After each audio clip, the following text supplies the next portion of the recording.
menyatakan terdakwa Johnny Gerard Plate telah terbukti secara sah dan meyakinkan bersalah melakukan tindak pidana korupsi secara bersama-sama sebagaimana dalam dakwaan primer penuntut umum.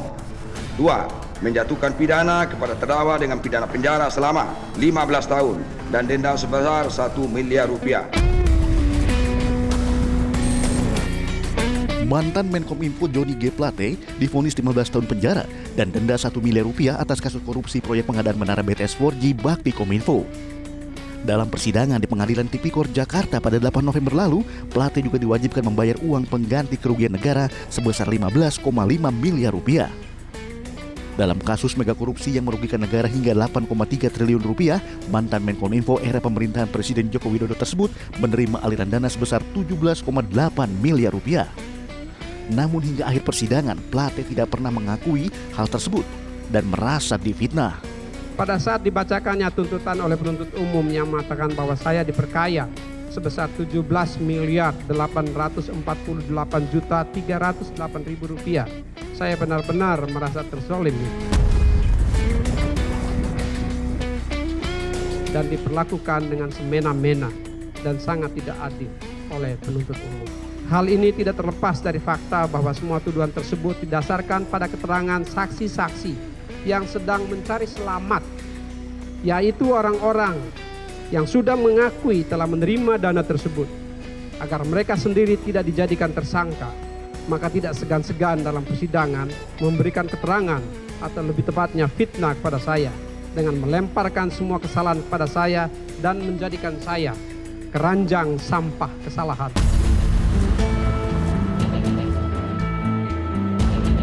Sengkarut mega korupsi yang menjerat Menteri Kominfo Johnny G. Plate berawal dari proyek pembangunan BTS 4G dan infrastruktur pendukungnya yang dilaksanakan oleh Bakti Kominfo tahun 2020. Proyek pembangunan BTS ini bertujuan menyediakan layanan internet 4G di 7.904 desa yang masuk kategori 3T, terdepan, terpencil, dan tertinggal. Namun dalam pelaksanaan perencanaan dan pelelangan, Kejagung mengendus adanya perbuatan melawan hukum, berupaya rekayasa dan pengondisian proses lelang proyek BTS 4G Bakti Kominfo. Hingga akhir 2023, Kejagung telah menetapkan 16 tersangka dalam kasus mega korupsi BTS 4G Bakti Kominfo. Tak hanya Menkominfo, tahun 2023, Menteri Pertanian Syahrul Yassin Limpo menambah daftar Menteri Kabinet Indonesia Maju Presiden Jokowi yang tersandung kasus korupsi. KPK secara resmi menetapkan Syahrul Yassin Limpo sebagai tersangka pada 13 Oktober 2023 dalam kasus dugaan korupsi berupa pemerasan dalam jabatan, gratifikasi, dan tindak pidana pencucian uang di lingkungan Kementerian Pertanian. Wakil Ketua KPK Alexander Marwata menyebut jika Syahrul Yassin Limpo diduga menggunakan uang hasil korupsi tersebut untuk kebutuhan pribadi.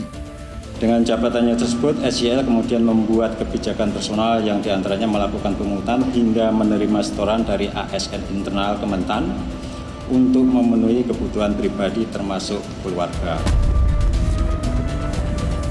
Penggunaan uang oleh SYL yang juga diketahui KS dan MH antara lain untuk pembayaran cicilan kartu kredit, cicilan pembelian mobil Alphard milik SYL, perbaikan rumah pribadi, tiket pesawat bagi keluarga, hingga pengobatan dan perawatan wajah bagi keluarga yang nilainya mencapai miliaran rupiah.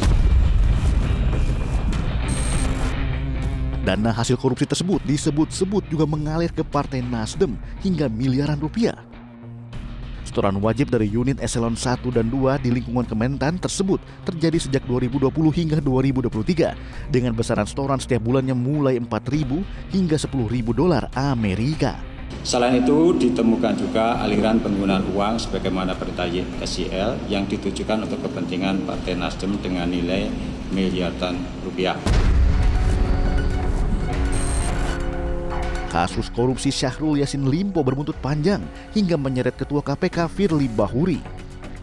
Pasalnya, di media sosial tersebar foto Ketua KPK tersebut bertemu dengan Syahrul Yassin Limpo di tengah proses penyidikan KPK atas kasus korupsi di Kementan. Diduga, Firly melakukan pemerasan terhadap Syahrul Yassin Limpo.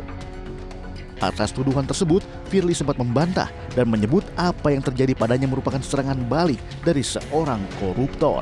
Saya ingin sampaikan kepada rekan-rekan semua dan segenap anak bangsa yang saya hormati. Ini adalah season saya menganggap bahwa koruptor melakukan perlawanan dan serangan balik kepada KPK. Kami segenap insan KPK sudah mewakafkan diri kami untuk pembebasan korupsi dari Republik ini. Hingga akhirnya pada 22 November silam, berdasarkan hasil penyelidikan dan pemeriksaan, Polda Metro Jaya menetapkan Firly sebagai tersangka pemerasan terhadap Syahrul Yassin Limpo. Dengan hasil ditemukannya bukti yang cukup untuk menetapkan Saudara FB selaku Ketua KPK RI sebagai tersangka dalam perkara dugaan tindak pidana korupsi berupa pemerasan atau penerimaan gratifikasi atau penerimaan hadiah atau janji oleh pegawai negeri atau penyelenggara negara yang berhubungan dengan jabatannya terkait penanganan permasalahan hukum di Kementerian Pertanian Republik Indonesia. Atas putusan tersebut, pada 23 Desember lalu, Firly Bahuri mengirimkan surat pengunduran dirinya sebagai Ketua KPK kepada Presiden Jokowi. Sementara hasil sidang Dewan Pengawas KPK menyatakan Firly terbukti melanggar kode etik dan menjatuhkan sanksi berat untuk mengajukan pengunduran diri sebagai pimpinan KPK. Menimbang bahwa telah dipertimbangkan di atas terperiksa telah terbukti secara sah dan meyakinkan melakukan pelanggaran kode etik, yaitu melakukan hubungan langsung maupun tidak langsung dengan saksi Syahrul Yassin Limpo yang perkaranya sedang ditangani oleh KPK dan tidak memberitahukan kepada sesama pimpinan, maka sanksi yang dijatuhkan adalah sanksi yang terberat.